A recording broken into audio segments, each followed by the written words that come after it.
Yeah, where the cat to go?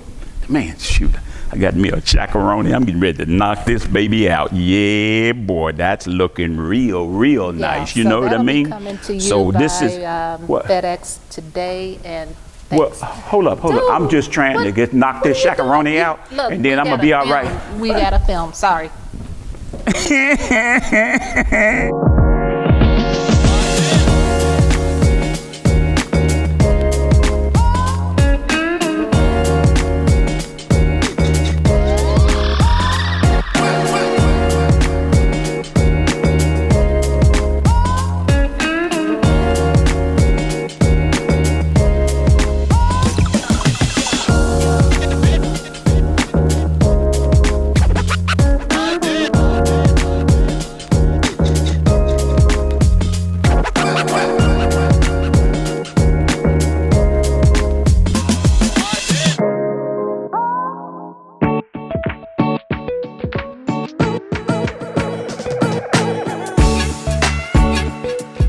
Hi, I'm Kathy.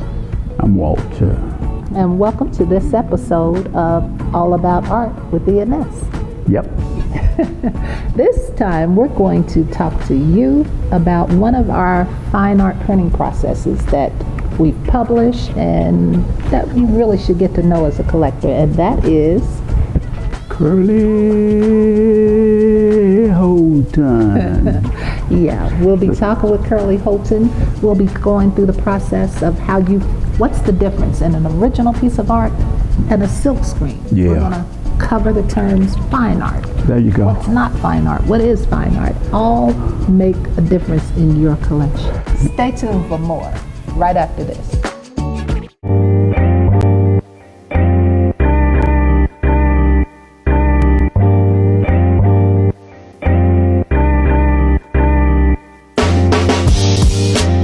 For more than 50 years, Richard Mayhew has created distinguished landscapes that are not limited to one section of the country. It has been said that his paintings unmistakably evoke the work of George Inness, and in their fleeting illusionary light, that of Henry O. Tanner. Mayhew's paintings originate from an intimacy and absorption with nature, achieving mystery and beauty, in combinations of color that are as surprising as they are evocative. The art of Richard Mayhew is in the permanent collections in a host of national venues, including the San Francisco Museum of Modern Art, the Metropolitan Museum of Art, the Whitney Museum of American Art, and the Smithsonian Institute.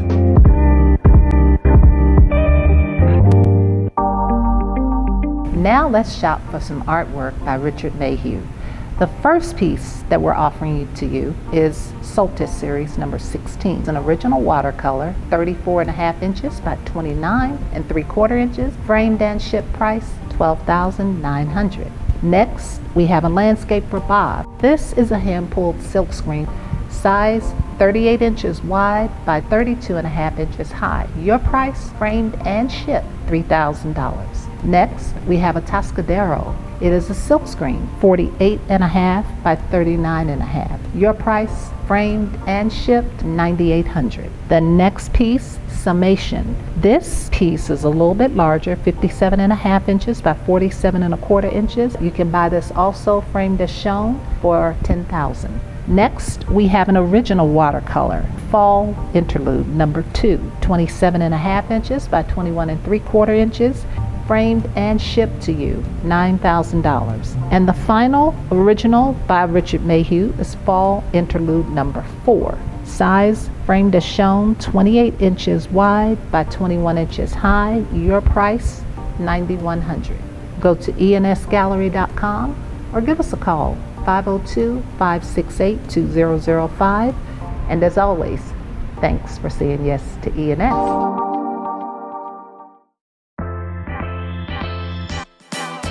Hello everyone, Walter Shannon here, ENS Gallery, the art doctor. And I'm going to give you a couple of different framing options that you can use. What we're more concerned about is making sure that this work is framed to conservation quality. And really all that means is that it is framed with 100% cotton. This artwork would be hinged on 100% acid-free material. We used a gray inside linen liner, a silver leaf inside fillet, and then a large gold or silver leaf frame. This particular Mayhew has a gold leaf frame, a linen liner again, and then a gold leaf inside fillet. In the glazing that we use on this work, it is called OP3. It's an ultraviolet filtering plex so that we can reduce the amount of fading that you will get. Remember, never hang artwork in direct sunlight. Coating on your windows is beautiful because you never know that it's on there after having it put on, but it takes out 99% of the harmful UV rays. That's my tip. And as always, thanks for saying yes to ENS.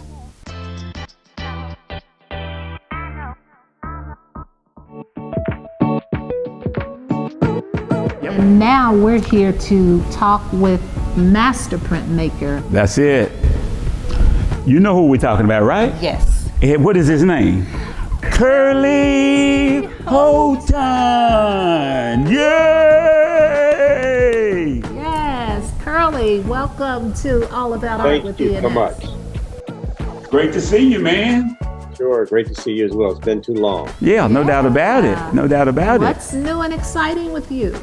Well, you know, I retired from Lafayette College. I'm still the director of the Driscoll Center, but I built a new facility on my property here.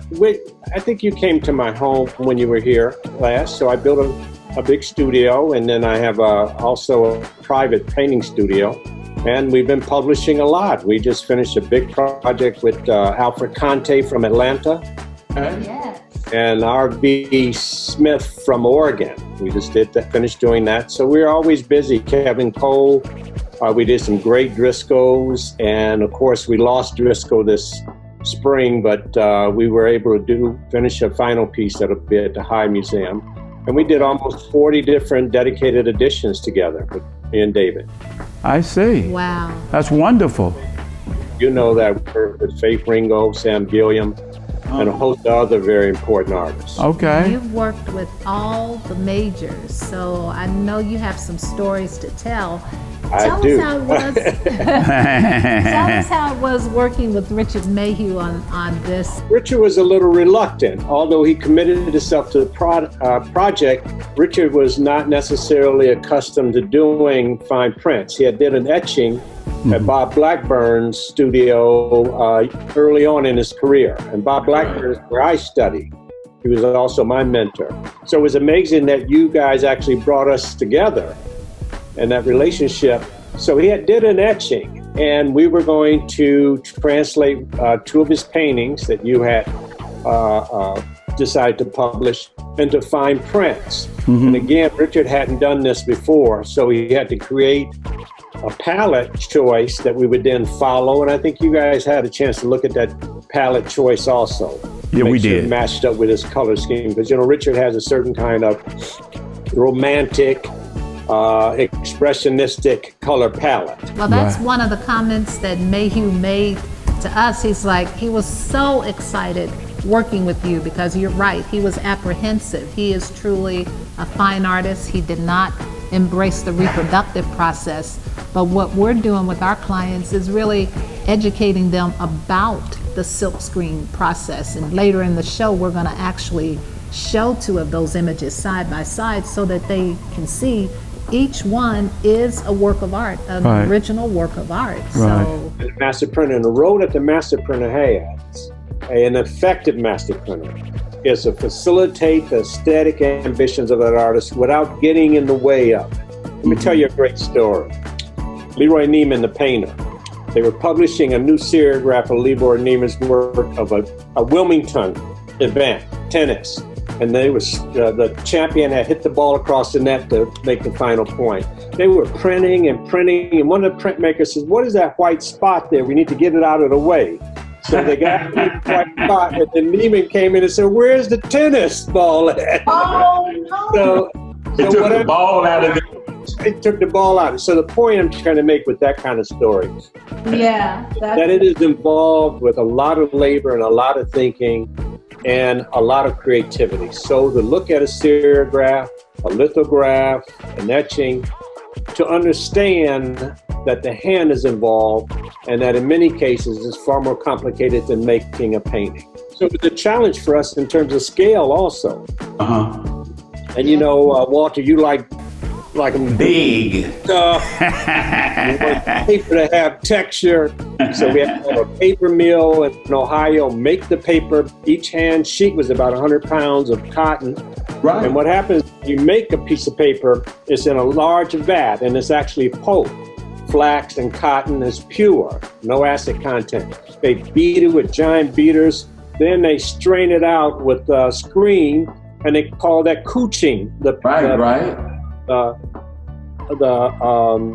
material or the pulp onto a felt, so it appears to be a sheet of paper. Then they have to press it, put on a great deal of pressure to make one sheet of paper. So of course you had me making 300 sheets of paper. Well, it wasn't me, Curly, you know it wasn't us.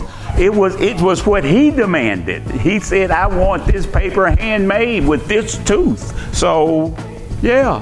Now, another issue that it raised, which makes these prints very distinct, is because the way in which the paper is made, it has a certain kind of texture to it, almost like the weave of a canvas. The challenge that places on us is when we're inking it, we have to drive the ink down deep into those surfaces. So each color is hand pulled. A screen is made to produce each single color. So there are ranges of colors that are stacked on top of each other to create the tonality that Richard is famous for. So again, what makes fine print so unique is that they are original works. You know, that's what we talk to a lot of clients about. You know, this is a totally different process. People get so confused about the printing process. And, you know, we try to make it simple, but, you know, that's why we're doing this, in order to help people understand that producing a fine art print is an art in itself. Look at the image and you can actually tell by the watermark. All of them are watermarked in most cases. They have a top stamp on them, and you can actually see the colors laid along the edges. You guys did something very unique with the additions you did of Richard. You had them bleed to the edge rather than a white border. So they stand like almost like original paintings. That's the difference. And on that note, we're going to take a look at some actual prints when we finish. But first, we want to thank you for spending this time with us and helping us to share some knowledge. Thank you again, Curly. Thank you. You guys heard it from the experts. Heard it from the expert. Thank you. All right. All right. And we'll be right back.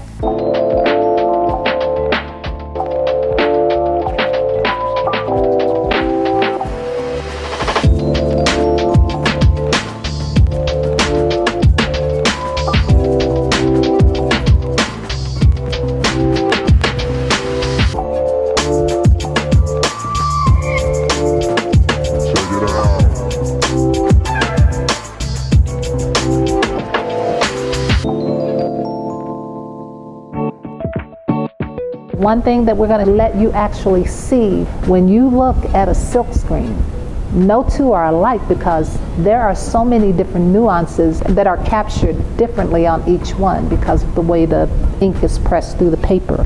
So no two are alike. That's why you have another price point. Again, this print looks nothing like this one. The overall essence is the same, but you're actually looking at two unique images. That's why a serigraph should be in your collection. And if you're looking for a great piece, consider these by Richard Mayhew.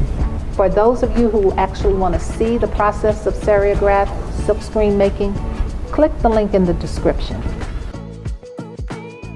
So what are we going to do next week? Next week, guys, our best-selling fiber artist will be joining us. So come back when you'll get to be in the studio with Sherry Shine. And as always, thanks for saying yes to ENS.